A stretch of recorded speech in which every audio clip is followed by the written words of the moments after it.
Welcome to Green and Red, scrappy politics for scrappy people. A regular podcast on radical, environmental and anti-capitalist politics. Brought to you by Bob Bazanko and Scott Parkin. Welcome to the silky smooth sounds of the Green and Red podcast. I'm your co-host, Scott Parkin in Berkeley, California. And as always, I'm joined by Bob Bazanko in Houston today. And I'm really happy to introduce our guest, somebody I've wanted to talk to you for a long time, although I wish we were under better circumstances. Greg Shupak is one of the most eminent scholars of media criticism working today. I think he comes out of a tradition of media criticism, which has been carved out by the likes of Chomsky and Herman and Bagdiki and all the others. So he's really doing important work. Greg has a PhD in literary studies and currently teaches media studies at the University of Guelph in Toronto. He has written extensively fiction, in fact, which I've never read, so I have to look for, but also a lot of articles on media and criticism in places like Electronic Intifada, In These Times, Jacobin, the Literary Review of Canada, Middle East Eye, TeleSUR, and probably the place I first saw him, which was FAIR, the publication of Fairness and Accuracy in Reporting. And most recently, he is the author of a really important book called The Wrong Story, Palestine, Israel in the Media, which came out from OR Books in 2018, was it? I think. Yeah. 2018, yeah. And that's what we're going to talk about today. Obviously, I don't need to give a long introduction. We all know what's happening in the world in the past month. And so there's a couple stories. There's what's actually happening in Gaza, and then there's obviously the way the media is delivering it to us, and that's what we're going to talk about today. So before we get into kind of more specific stuff, if you want to just briefly characterize what you've seen just in the past month and how it's either better or worse or anything different than what you've noticed before that, because you've been studying this for a long time. Yeah, certainly it's no better in terms of the media coverage and how accurate, or I should say inaccurate, it is. I would say that there's a lot of consistency in terms of the recurring themes that you see in mainstream news media coverage, and that were employed in major Israeli offenses, particularly in 2014, Operation Protective Edge, which was although there have been other significant attacks since then, that's the kind of largest one prior to this one since the siege of Gaza has been implemented. So yeah, I would say that there have been three major frames, or there are three major frames that I talk about in the book that you kindly mentioned.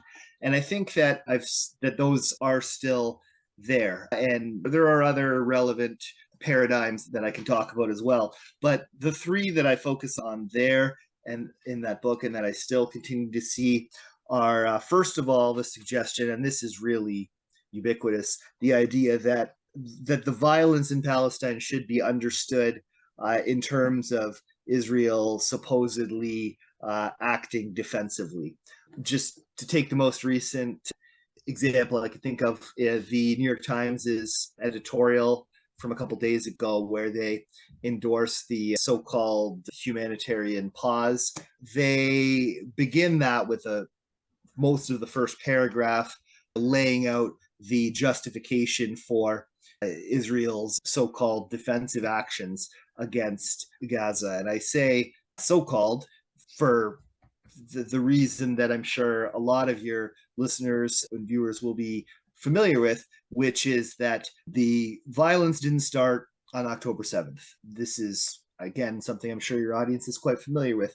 But just if you take, say, the siege of Gaza, the siege is an act of war, and that has been in place for 16 or 17 years, depending on how you define it. So you can't claim that Israel's acting in defense to the October 7th attacks when Israel has besieged Gaza.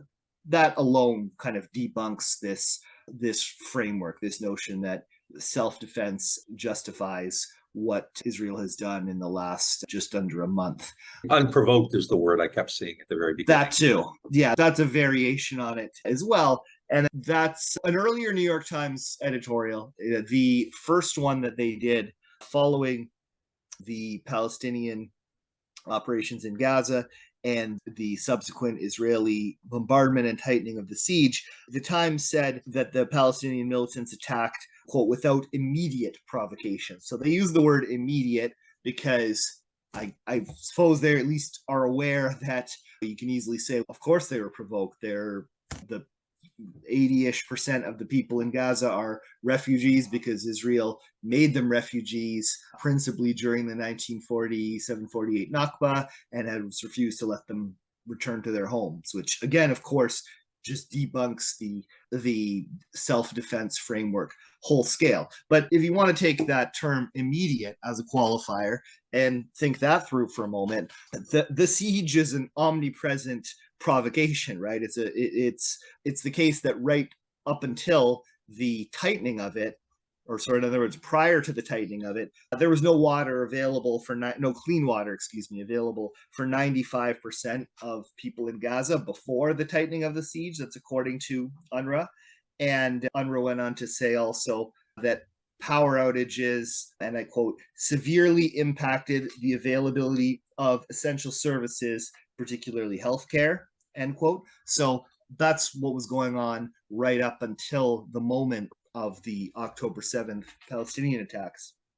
Another immediate provocation we can point to is B'Tselem, the Israeli human rights group, reported on September 23rd, so just under 2 weeks before the attack, the Palestinian attack, that's pretty immediate. This group reported that Israeli settlers, with the blessing of the Israeli government, had displaced, in the period leading up to the end of September, they had displaced recently 6 West Bank communities through violent pogroms. That's their word that they use, pogroms.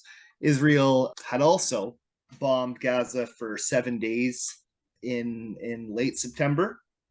So these are all very immediate provocations. Likewise, days before the Palestinian attack, settlers stormed Al-Aqsa, the Al-Aqsa Mosque, third holiest site in Islam. And they had, in fact, Israeli forces had, in fact, shot Palestinian protesters at the Gaza fence just days before Palestinian militants broke through that fence. And to give you one more final immediate context, from January 1st through October 4th, according to the highly respected Palestine Center for Human Rights, Israel had killed 234 Palestinians and rendered 821 Palestinians homeless through housing demolitions. I could go on, but those are some pretty significant immediate provocations. And they furthermore disprove the notion that Israel is acting defensively. If anything, you can say it's Palestinian violence that is reacting to Israel's much greater terror, and that would give readers a more accurate way, I should say, of understanding what happened. The second frame that I talk about in the book that I think is still very much in play here is the notion that the violence can be understood, the violence in Palestine and Israel can be understood in religious or cultural terms. So the idea that this is about Jewish people versus Muslim people, on its face absurd for a variety of reasons, one being 20% of Palestinians are Christian, another being most Jewish people on earth do not live in Israel, many Jewish people are anti-Zionist, but it's also the case that Palestinian groups are not just murdering Jewish people around the world for no reason. They're carrying out attacks inside of the political formation that is occupying them. It's pretty ludicrous to suggest that this is some sort of religious war rather than an anti-colonial struggle when it's been 75 years of Israeli oppression and Palestinian response, or perhaps 106 years if you want to go back to the Balfour Declaration. But Jewish and non-Jewish people lived together relatively harmoniously prior to the creation of an ethno-state there. If it was a religious conflict, then it would have been going on a lot longer than the 75 or 106 years. Similarly, attributing what's happening to some sort of religious or cultural conflict obscures the role of US imperialism, which is really central in what's happening, just as British imperialism was in the original green lighting of creating a Zionist state in historic Palestine. We know that, I say we, I guess, presumptuously on your behalf, but I'm confident you agree that that Israel couldn't do what it does at anything approaching the scale that it does it without the blanket support that it gets from the United States, first and foremost in the form of armaments, and also of high importance would be the unqualified political support, the deep financial ties between the ruling classes of the United States and Israel. Without this, Israel wouldn't have the capacity to not only try, and with varying degrees of success over time, keep a lid on as much Palestinian resistance as it can, but also simultaneously bomb Syria and Lebanon and deal with the sort of consequences of, or the fallout, I should say, of its attacks on Palestinians in the form of military actions coming from the Houthis in Yemen. It's much more useful to think of Israel acting as a proxy for US imperialism in the region and at times globally. We know that Israel has a history of, say, helping run weapons to dictators in Central America for the US, and also facilitating some of its arms deals in East Asia. If you want to give people a much more accurate sense of what's happening, it's the settler colonial framework and the framework that emphasizes as well Israel's role as an adjunct to US imperialism, not these sort of vague idealist notions that this is some sort of implacable anti-Semitism that drives Palestinian violence. Rather, Palestinian attacks can much more accurately be understood as precisely the same sort of anti-colonial resistance that we've seen the world over, from Vietnam, Algeria, Latin America, and so on and so forth. One could go on for even if we just kept to the last 100 years. The third, somewhat less common framework and that I'm seeing now, sorry, let me rephrase that. The third framework I want to discuss has been very common in recent escalations in violence. However, I think it's a little less common now, and this is not actually an advancement, because this framework is the both sides framework that says both sides have suffered so much in the Palestinian-Israeli violence, and both sides have been too stubborn or too unreasonable to negotiate, and blah, blah, blah. That is an extremely dubious way of understanding what happens and what has happened. However, the reduction of the frequency of that trope is not actually all that welcome, because it's just being replaced by more blanket Israel support for its supposed right to defend itself, combined with blaming Palestinians for their own death. And yeah, this idea, though, about the both sides framework is really untenable, because we're talking about radical asymmetry in terms of the casualty figures in the current context of roughly 10,000 Palestinians to, I think the Israeli officials say 1,400 Israelis died. Haaretz's running total is closer to 1,000. We don't know the differences in terms of military versus civilian, but at minimum, we're looking at roughly a 10 to 10, I should say, minimum at roughly a 10 to 1 equation. And throughout the century, in fact, according to Batsalam's data, prior to this escalation, it was a 10 to 1 ratio, 10,000 Palestinians killed by Israel. Throughout the 21st century, roughly 1,000 Israelis killed by Palestinians. That is pretty significant. Also significant, though, is the qualitative nature of the violence, because in my estimation, it's really, really important to emphasize that violence to enforce and make a reality a racist apartheid regime is not the same as violence that is done in an effort to undo that. And so I think that that's lost when you just throw up your hands and say, oh, both sides are bad, both sides are suffering, et cetera, et cetera. And I think similarly, even when we look at the attempts to arrive at diplomatic and negotiated settlements, I don't think you can say that both sides are equally responsible for their failure, but that involves a lot more minutia than we might have time for right now. So that's my brief take on how the three, I guess not at all brief, but my take on how the three frames that I think have been dominant in the years leading up to this one have shaken out. But I also think that there are other sort of, or additional points that I think are really important. One is just the total lack of context. And this kind of overlaps, is what I'm trying to say, with those other three frameworks. And you have, for example, so few mentions of the Nakba in coverage of the current violence. That has been an ongoing issue. So I wrote a paper for Institute for Palestine Studies, and I looked at all coverage of Palestine-Israel throughout the 20th century up until the time that I started writing, which was end of May 2021.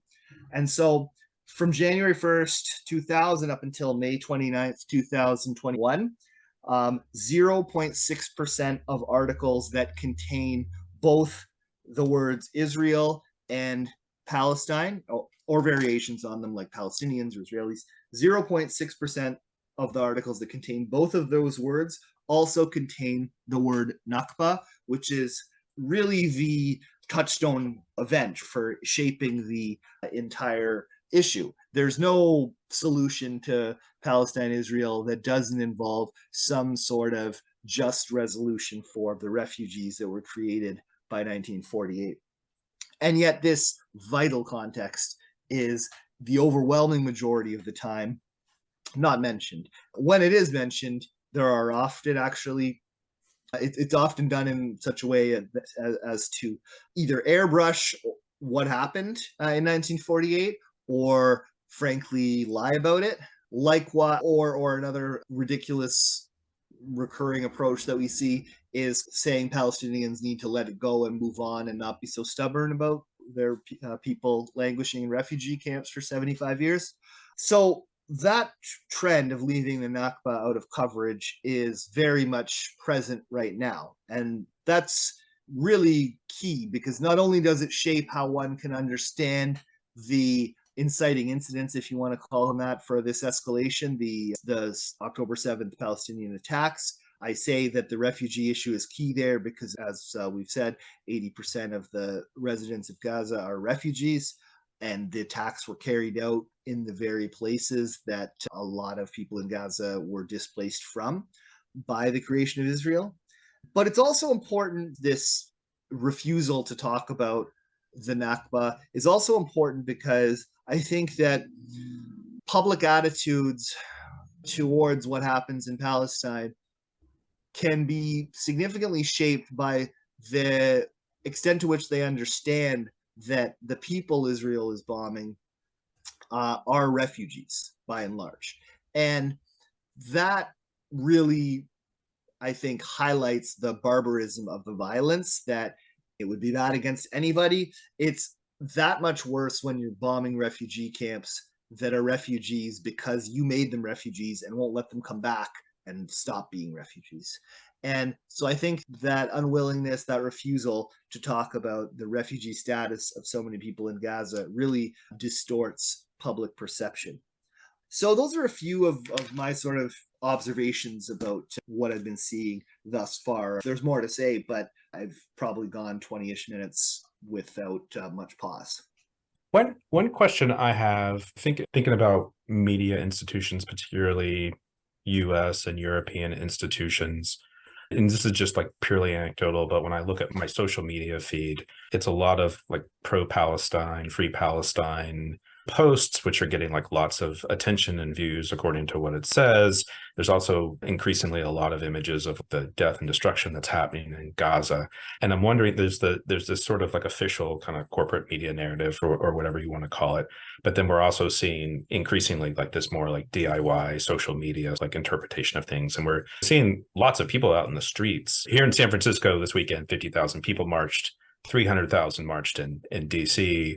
I saw huge images from like Jakarta and Berlin over the weekend. And I'm curious how you see the sort of how social media and how it's more and more pulled away from traditional corporate media, how that might be influencing this kind of discussion and narrative. Yeah, no, it's an important point, right? Because this propaganda is out there in legacy media, but social media, sort of citizen journalism, really is able to poke a hole in that. And that's despite the fact that the social media companies themselves seem to be making an effort to curtail that sort of information from circulating in this case. Yeah, I think that that partly explains why there's a generational divide as well among pro-Palestine versus pro-Israel in the West, that not only does social media enable greater capacity to just spread raw, if you want to call it that, footage or data. Yes, that can also allow for any side to any conflict to, share fake material as well. But you don't have to fake it in this case, right? If you're pro-Palestinian, you could spend all day retweeting horrifying images coming from Gaza or the West Bank for that matter, just one atrocity report after another, and you'd still barely scratch the surface of what there actually is worth getting out there. Yeah, I think notably TikTok, because it's owned by a Chinese firm rather than a Western one, I think that in particular has made it would seem, this is anecdotal, I don't have proof, but it seems not to be undertaking the same types of shadow banning and so forth. There doesn't seem to be the kind of content suppression on Palestine that we see happening with Facebook and Twitter, or X as I guess it's supposed to be called now.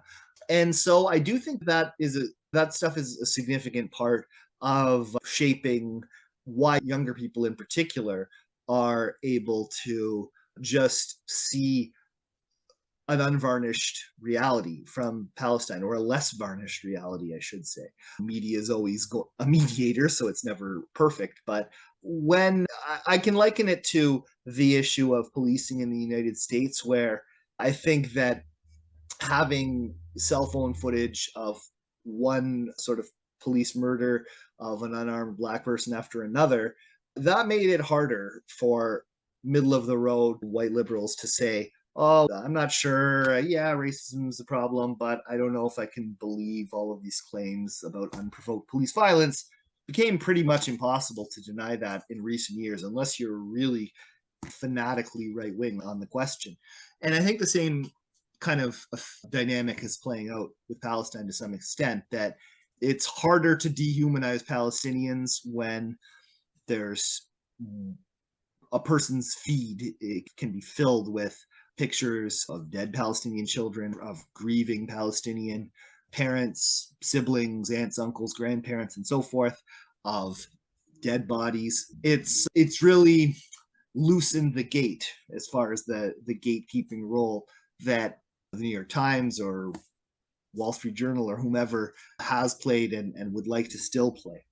It doesn't completely eliminate their effect, but it absolutely, I think, is helpful to the Palestine solidarity movement. And it is, I think, a reason that, or a contributing factor to the very impressive, huge pro-Palestine demonstrations that we're seeing around the world on a weekly basis, sometimes more than once a week. Yeah, I think that not only social media, but also independent media like yourselves and many others are able to get suppressed information out, get suppressed perspectives out a lot more readily than was the case leading up to, say, the invasion of Iraq, or during the Second Intifada, if we want to keep to the Palestinian issue?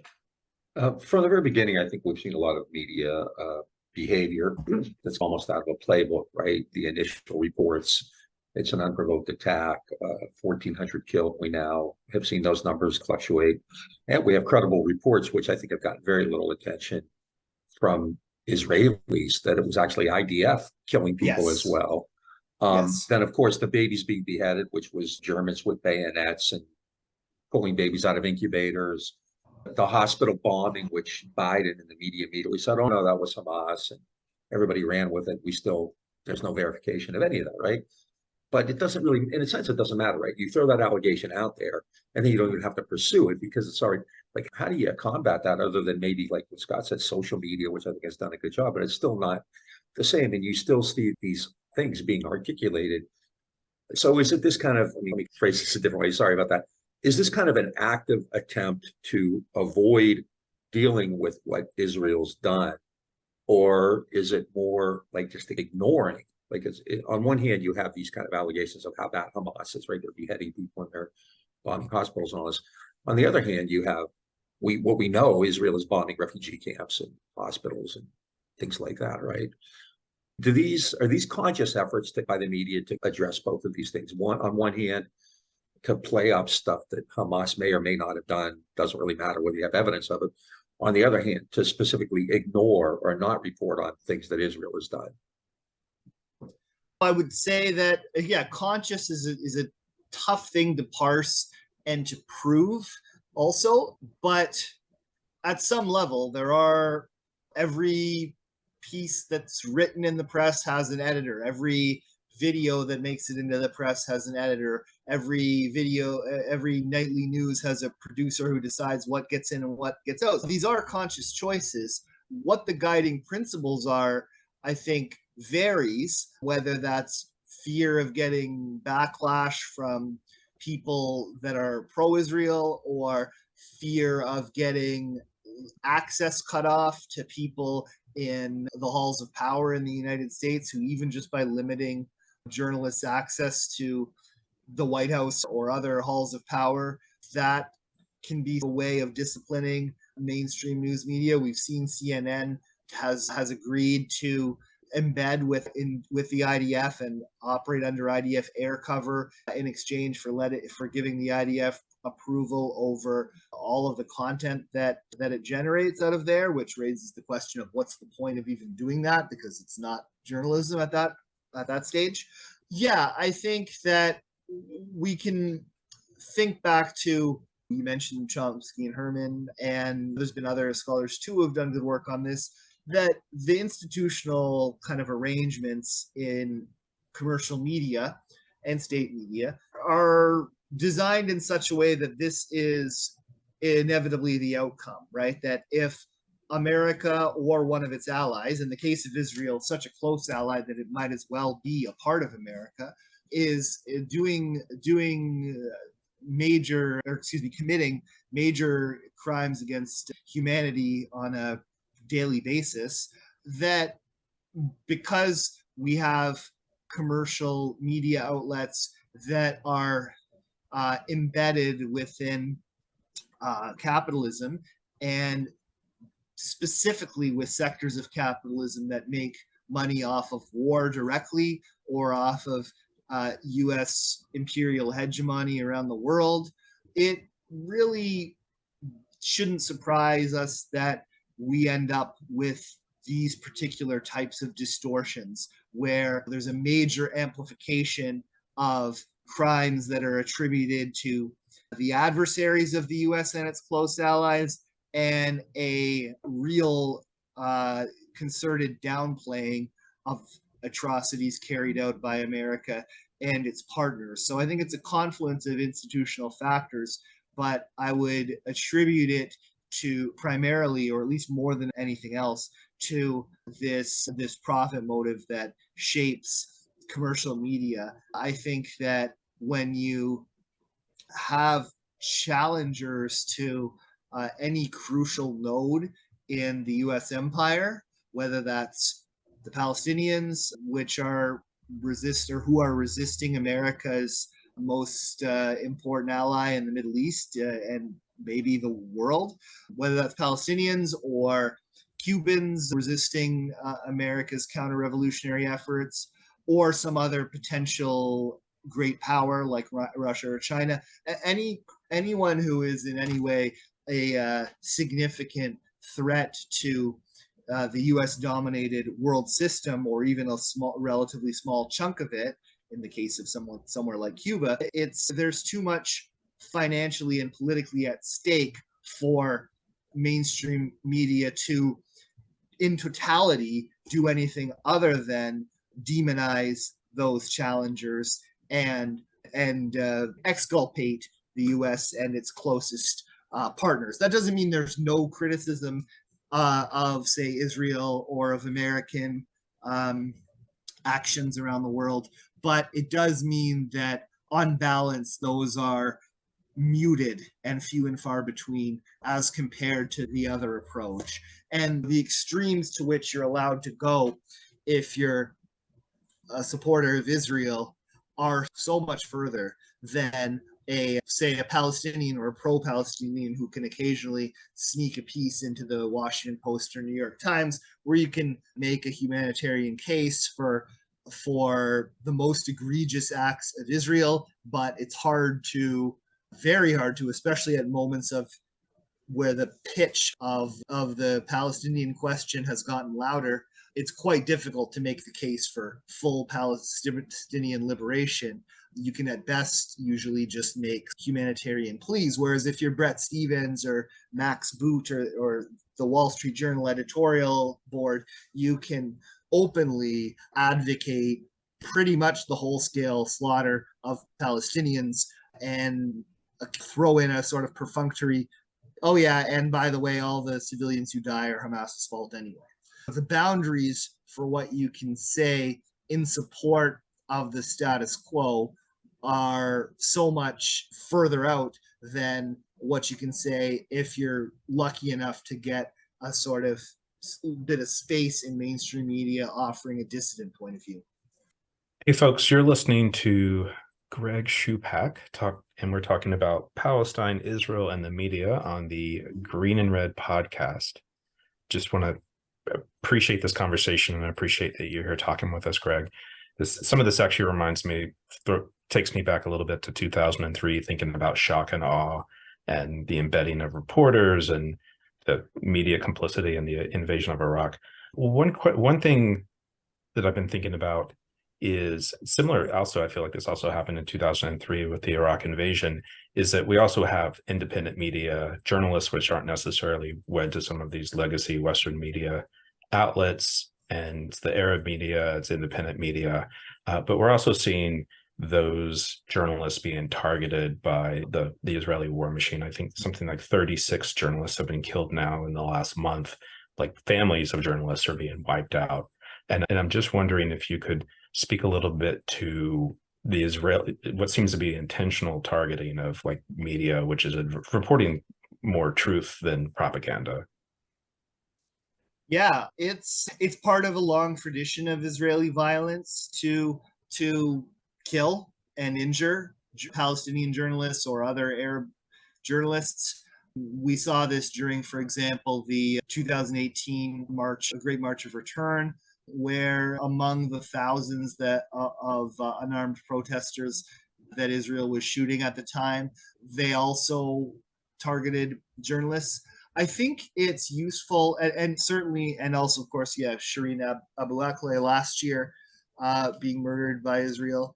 And it of course has a chilling effect, right? Like, it sends a message that you can be famous and respected even in the United States, as in the case of Shireen Abu Akleh, and still get assassinated.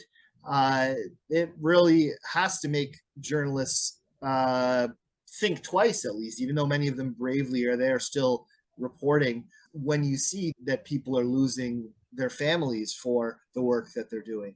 I think it's also, I think it's also worth considering in this violence against media workers in relation to Israel's unrelenting violence against, say, healthcare, for example, in Palestine, because what both suggest to me is a lust to crush Palestinian independence in all its forms. So yes, of course, that includes just annihilating 10,000 people in a month.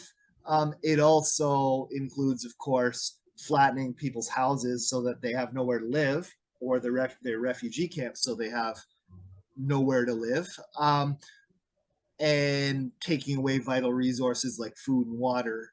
But at a fundamental level, robbing people of their ability to care for themselves and each other by targeting their medical infrastructure, whether that's medical facilities or ambulances or healthcare workers, that I think is connected to attacking Palestinian journalists or Palestinian human rights workers or Palestinian holy sites for that matter.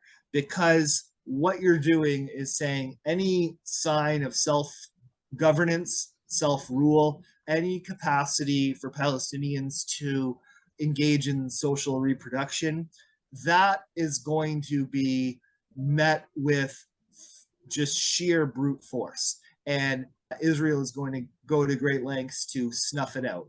So if Palestinians are robbed of their ability to tell their own stories, to get the truth of what's done to them out to the world, then Israel has succeeded in a way that is perhaps not quite as important to them as decimating Palestinian military capacity, but nevertheless is quite important. And so I think that's at play as well, that it's a way of attempting to keep Palestinians under their boot. I think that as with the military struggle and as with the war on Palestinian healthcare, agriculture, human rights, and political organizing, these efforts are not succeeding and will not succeed. However, they do succeed in a limited way of murdering a lot of very courageous people doing very important work. Yeah, I think that Israel's war on journalism, Palestinian journalism, Israel's war on Palestinian healthcare, Israel's war on Palestinian children, Israel's war on Palestinian education, these are all part of the settler colonial project, in that what they're seeking to do is prevent Palestinians from being able to live independently, to have their own culture, to take care of each other. In addition to the kind of direct attacks on journalists, one thing I've noticed, and maybe I haven't obviously been following this as closely as you have, is that the media, which is supposed to stand for free speech and free expression, really has ignored that. Really, you would think that they would be aghast that their own people in their own field, journalists, are being attacked, that the First Amendment is besieged, where DeSantis is outlawing college chapters of Palestinian aid groups. How do you, or Assange is a much bigger issue, where I've seen very few kind of mainstream journalists say anything and just to support him. Is that is that careerism on behalf of these reporters? Is that just part of towing the corporate line? How, even if you don't want to get into the nuts and bolts of what's actually happening, when you see these attacks on these people who are doing the same thing you're doing, and who are allegedly holding up these ideals of free expression that you're supposed to be holding up, like, why is that? Why isn't that a bigger outrage for journalism? Yeah, I think it's really one of the most shocking aspects of US media, and Canadian and British and so forth, in their approach to this. Because if you think of, say, the murder of Jamal Khashoggi, who was, killed by a very important US ally, albeit one that plays a different role in kind of the Western imagination. But that was one of the things that I think animated the outrage over that. But I think a crucial difference is that Khashoggi was one of them in a way that Palestinian journalists are not. And the career of Khashoggi involved working for the Washington Post and supporting some US initiatives in Syria, for example. And he was a member of the club in a way that Palestinian journalists aren't. It is nevertheless the case that sometimes you even have Associated Press journalists that have been attacked by Israel. So I think that it can be explained very much by what you identified, careerism, devotion to the corporate line, which is also the corporate bottom line. So there's a point that, since you mentioned Chomsky and Herman earlier, that Chomsky made about journalists and their self-censorship, I guess you could call it. And that's the point was roughly that a journalist who was interviewing him asks, "Are you saying that I don't believe what I'm saying to you right now, and that I'm only saying what I'm told to say?" Chomsky's point was, "No, I'm sure you're perfectly sincere in your beliefs, but my point is that if you didn't have those beliefs, you wouldn't be in the position that you're in." So in other words, the people who are journalists in American media and media in similar countries are hired in because they're committed to the same ideological principles as the organizations that employ them, which makes perfect sense because news media corporations are corporations that are as committed to the bottom line as are clothing companies or oil companies or banking firms. I think that it's not terribly shocking when you think about it that way, that the sort of fraternity or sorority amongst journalists really, in international terms, falls by the wayside when it rubs up against the imperial linchpin that keeps global capitalism together and keeps major media companies earning substantial profits, and when they're able to, or at least seeking such profits, and getting too far out of line, complaining about, vociferously complaining, consistently complaining about people's colleagues around the world that are being killed by the United States or more often its proxies. That's not what U.S. journalists are there for at their places of employment. And so that kind of pushback can get to, I think, just be be understood to be a bridge too far for the journalists with those jobs. But I think in a lot of cases it simply doesn't matter because they just don't see Palestinian journalists as members of the club. I know you have a question, Scott, but I want to do a quick follow-up on that because I think when you were talking, it raised something in my mind. You talked about journalists self-censoring and the use of experts, whatever phrase you want to use, is also, I've noticed that because a lot of the people who I've seen in major media are people I know, and they're not exactly esteemed scholars, especially in this field, but you know what they're going to say and they're reliable. And I suspect the Washington Post isn't going to have you and I write guest columns about this, right? Yeah. And I think that's really important because I've talked to people who, I've said this many times, and I don't know if media is like this, but in my field, which is academia, I have so many people, so many colleagues who speak passionately about like John Brown, Nat Turner, and the Wobblies and everything. But when it comes to this, they're totally all in on this kind of Israeli attack and this kind of Zionist expansion. But the use of experts, I think, is an important part of this, like the people who they portray, because I've talked to a lot of people who said, this guy on CNN said this, and he's a professor, or this person on such and such did this, and he's a SOAS, or this person's at Harvard, or whatever. Right. I just like, we talk military, of course. But how does that work? Because I know I've been called before by major media who gave me like almost an audition, which I knew I blew at the moment. Yeah. Like, how does that work where they decide who becomes an expert at this and who they'll put in front of a camera or let write an op-ed and who doesn't? Yeah, there's sometimes an interesting tension because there is the clickbait element to even non-clicky journalism, like journalism that predates the internet, in the sense that sometimes inflammatory debate can sell, or people saying controversial things that can bring attention to news media outlets. And so on other issues, you can find more space for divergent perspectives. But it is the case always, not always, but consistently, that those divergences are quite limited, and they're even more limited in the case of Palestine. So although there is, on one level, a vested interest in the news media as boxing match kind of format because it's entertaining to audiences, it's the pugilists that they involve are rarely very far apart.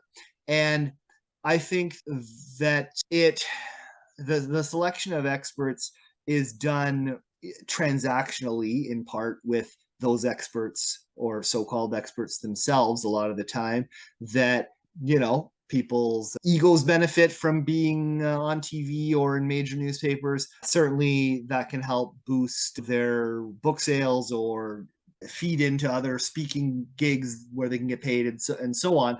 So there's an understanding that those experts benefit from the arrangement and in some sense need it, or at least find it useful. Plus, there is a real incentive for people who get those invitations to operate within the ideological framework that already exists in the outlet that has invited them.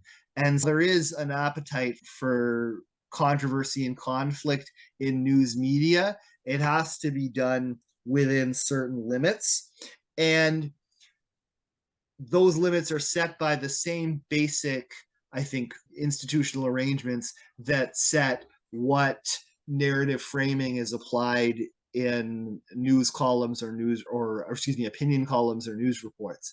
So that, yeah, you can have somebody who's less openly racist against Palestinians debate somebody who is more openly racist against Palestinians, but you're very hard pressed to find examples in news media at moments of intensified conflict, or at all, frankly, who would say advocate for the Palestinian right of return, for equal rights for Israelis and Palestinians from the river to the sea. That kind of part of the discussion, even as that is vibrant in amongst people who are certain sectors of academia, not mainstream academia necessarily, but nevertheless scholars who are well versed on the issue. And even though that is those types of proposals for resolving the question of Palestine are very much in play amongst activists, it's really sidelined at best and completely censored in a lot of cases in mainstream news media. And the role that experts play is really crucial because they set the tone for what's considered realistic or serious. And I think that by and large, the invitations are not extended to people who are perceived as being outside of the boundaries that the media outlets do have in place for covering this or other matters related to U.S. imperialism, because I think it's important that we not exceptionalize the Palestinian case too much and remember that doing so actually serves the Zionist movement, because it casts the Palestinian struggle as having some special characteristic that people can wrongly infer has to do with anti-Semitism, as opposed to being actually one very crucial form of anti-imperial resistance that nevertheless is connected in important ways to, say, Venezuela asserting its sovereignty, something that is seemingly unrelated, but actually very much connected. So I think that these parameters of what experts are permitted to say if they want to get on NBC or CNN or get much space, if any, in the Washington Post, those kinds of rules apply pretty much across the board when it comes to imperialist interests. But we've certainly seen a clamping down on I should say, a tightening of the gates in the recent escalation. And I think the more intense a conflict becomes, the less room for vigorous debate is allowed, as we, of course, can recall from the post 9/11 era. That would be my other question, is the tightening of the rules or the closing of the gates or whatever. The other phenomenon which we've been observing is around cancellation. It's like you have your speaking engagement canceled or you get fired from your job. Bob and I were talking about how there was a New York Times reporter who had signed a petition who he basically lost his job. Mm-hmm. As opposed to like Judith Miller, who was a cheerleader for the. Yeah, exactly. Yeah, the New York Times case was interesting, and I think there was a couple actually where the pretext for their time with the paper coming to an end, the pretext seems to be that they're supposed to not advocate political points of view, but that relies on a sort of fantasyland approach to what the work of a journalist is, in the sense that they are at every level always, if not advocating in word, then in action, contributing to one political point of view or another, whether that's a simple matter of word choice, a simple matter of which statistic to leave out and which to include.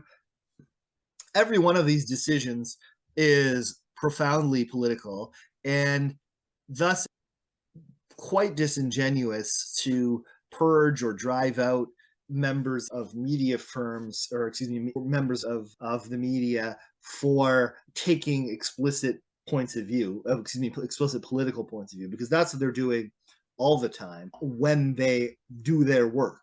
And it's also just, so on the one hand, it's a total fantasy if you believe that there's anything depoliticized or apolitical about political journalism. It's also just such a flagrantly cherry-picked approach, because journalists advocate political points of view in their outside of their professional work all the time. They speak at particular political interest groups events. They advocate on their social media accounts specific points of view all the time. So it is just a way of disciplining people who might step a little bit out of line on the Palestinian issue, that the notion that this has to do with the supposed apolitical, or I should say neutral, character of news media is just doesn't withstand the slightest bit of examination, because A, news media is not neutral or objective, it's anything but, and B, journalists openly take political stances all the time. And in fact,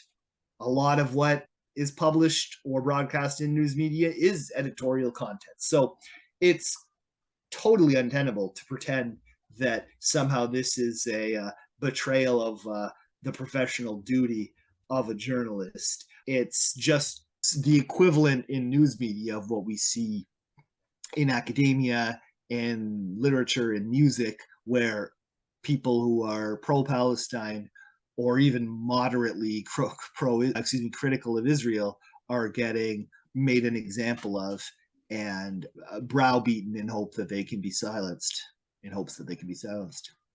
Yeah, there's so much more. We'll have to have you on again fairly soon to follow up. But one thing I think I definitely want you to discuss before we leave is the kind of incredible use of accusations of anti-Semitism. It's always been floating around, but it's really, a lot of folks, a lot of media have gone all in. I keep reading these reports about this like global surge in anti-Semitism, which I don't doubt. But if you read the articles, the examples they give are from the river to the sea, or a protest, or even like somebody's burning an Israeli flag. And they've been candid. A lot of these folks have simply said, no, anti-Zionism is the same as anti-Semitism. So they're not even trying to create that. And have you seen anything like that? And that's really, to me, like really low. A lot of stuff you get in journalism is filthy, but that's particularly bad when you start attacking people's characters, calling them anti-Semitic, like calling somebody racist or sexist or whatever, right? And is this worse than you've seen it? Because maybe it's just impressionistic, but because I've seen this before, and you have the definition of anti-Semitism, all that kind of stuff. But it just seems from the president's press secretary, everybody's all in on this. Yeah. Yeah, I think that, so I was an undergraduate during the second Intifada, which was also the time of 9/11 and the immediate aftermath, or at least most of the second Intifada was. And so I was coming at it from a different place. I wasn't writing about it. and I wasn't studying it as part of my degrees, or at least as a significant part of them, my kind of data on that is more based on subjective memory. But I think that there's an analogy there. And I think that what we're seeing here is just people with a commitment to violent racist colonialism, whether that's Zionists or their supporters, saying, who I guess would themselves also be Zionists. It's using whatever tools are at their disposal to attempt to quash opposition to this brutal racist system that has been erected in Palestine. So it is not, it's not, the content of it is not different from post 9/11 attacking people for being supposedly anti-American, or for that matter saying, oh, this person is a Taliban sympathizer, or this person is a Putin apologist or Assad apologist or a Stalinist or whatever, right? There's always some term that can be used to impugn people's character rather than engage with the substance of the criticism that they're making of the policy of the United States and its allies.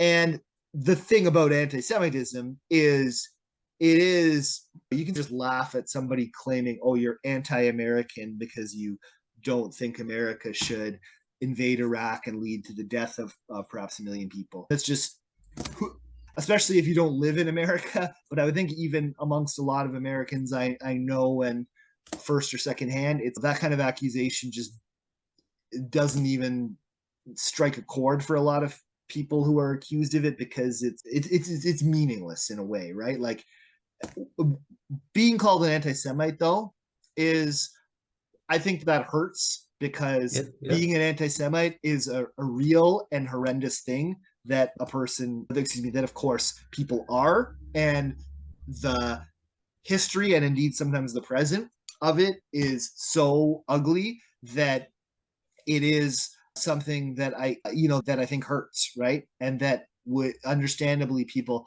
get their back up about. If somebody calls you an ideological supporter of Vladimir Putin and you live in New York City, it's just so absurd, because why would you have any? Putin doesn't even have an ideology, really. What is the notion that you're really committed to this sort of revanchism, Russian nationalism? It's laughable. But being called an anti-Semite, if it were true, it would be horrible. So I think that it's a much uglier accusation than calling somebody sympathizer of this or that other world leader. And it can, because it's a horrible thing to really be an anti-Semite, not only does it hurt the person who's accused of it emotionally, but it of course carries more weight in terms of the consequences for them.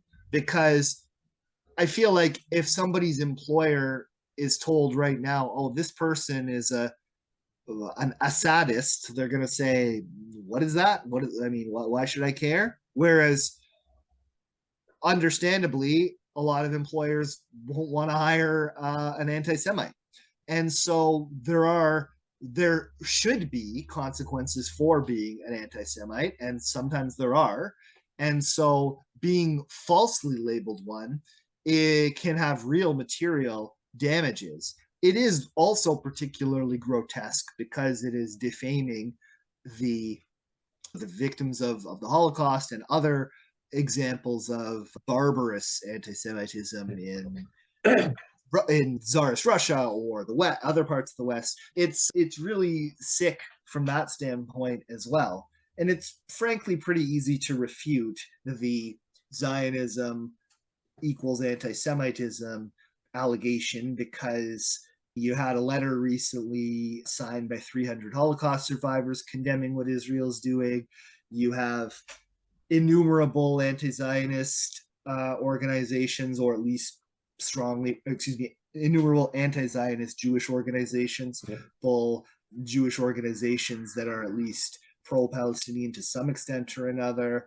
It's something that anybody who's familiar with the issue can see is totally bogus, but not everybody is immersed in the issue.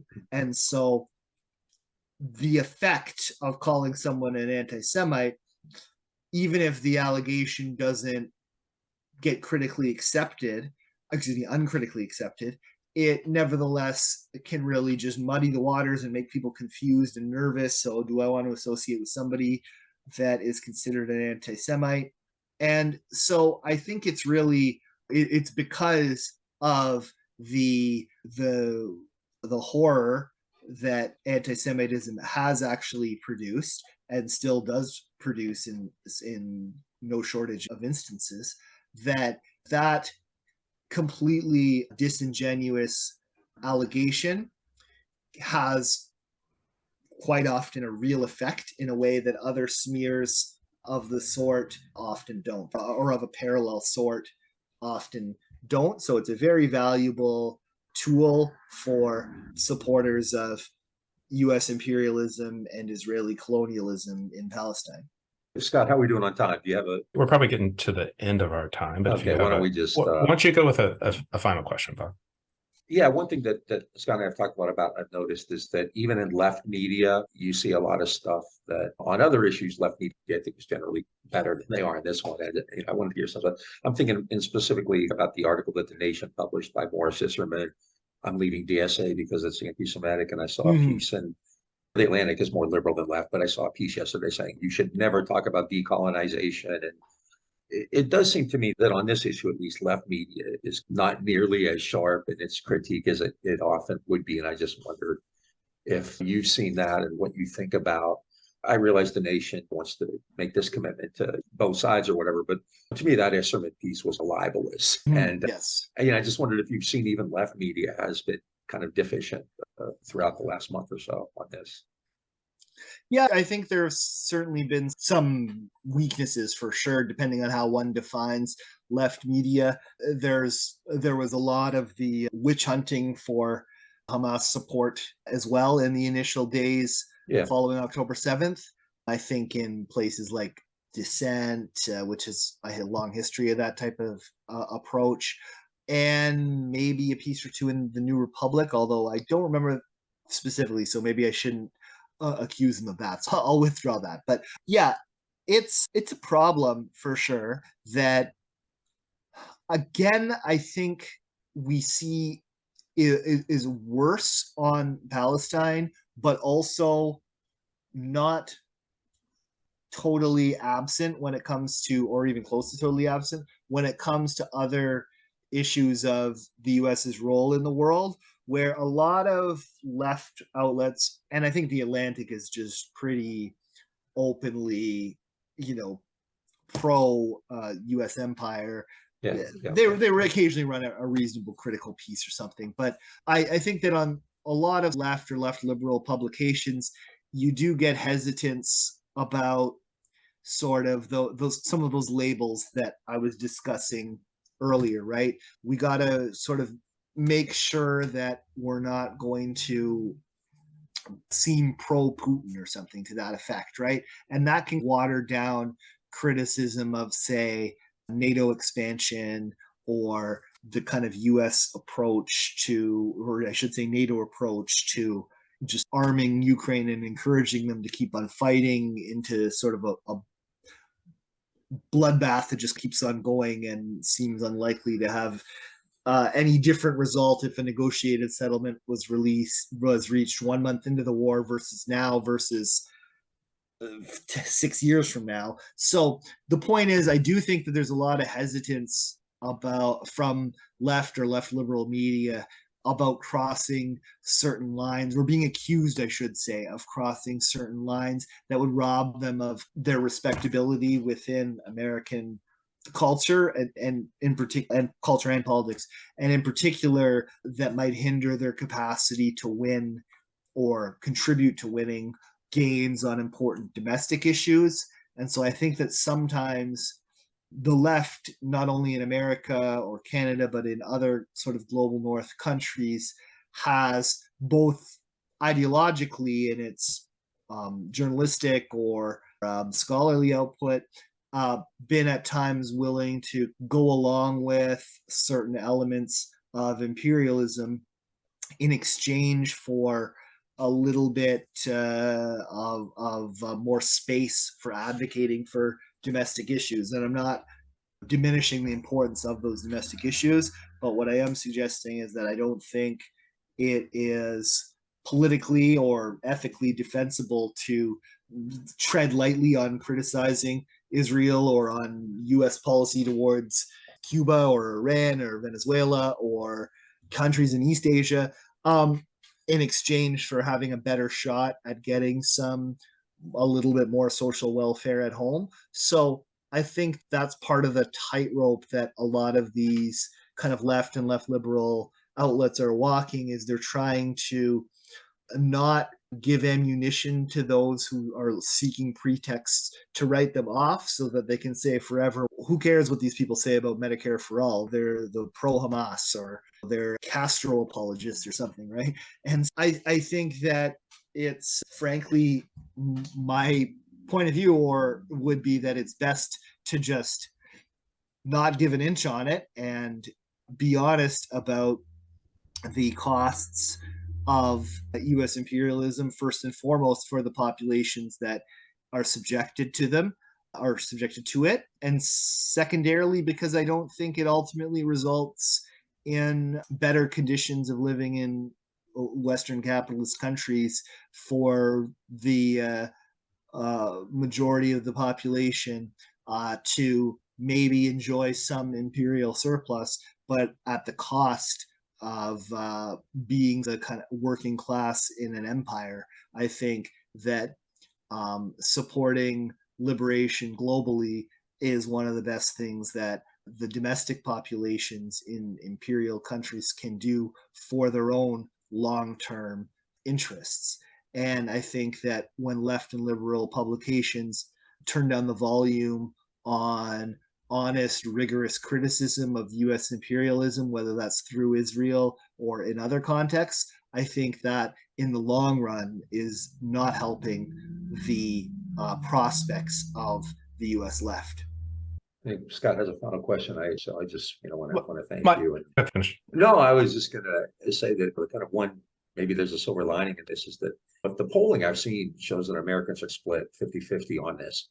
And given the way the media has presented this and the way Biden has presented this, is really to have that kind of a split in the United States is really quite remarkable. It makes you think that if the media reported this the right way, it would be like 80-20 against it. I mean, maybe that's the silver lining and all that. Yeah. So. Yeah, I think, no, it's true that the side global opinion, including within the US and Canada and other places where the government has taken an appalling position and contributes directly to the slaughter of Palestinians. I think the global public opinion, particularly amongst those who are not really enmeshed in the ruling class and particularly among younger people, it's overwhelmingly on the side of the Palestinians, or at minimal highly critical of what Israel is doing and has done.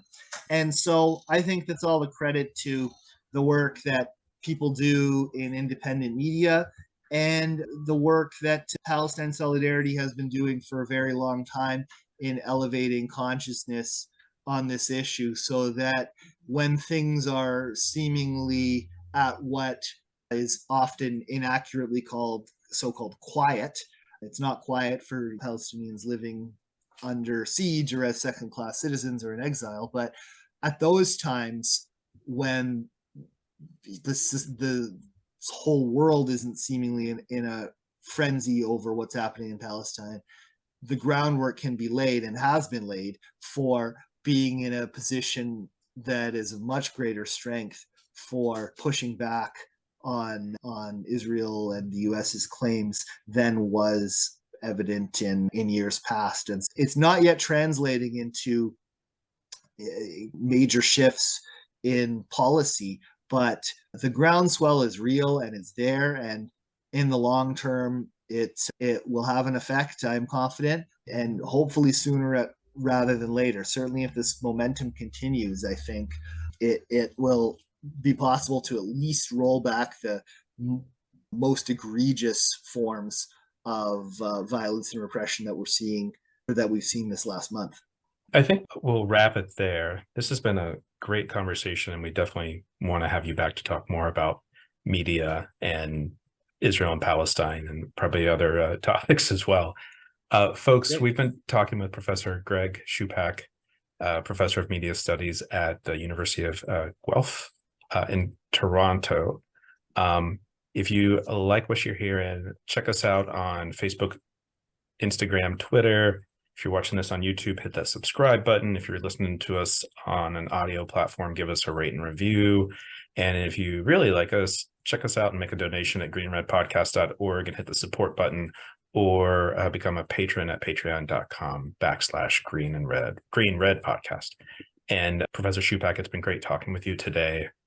Everyone else out there, make trouble and misbehave. There's a lot of people out doing that right now. We encourage you all to go join them. Take care, everybody. Thank you.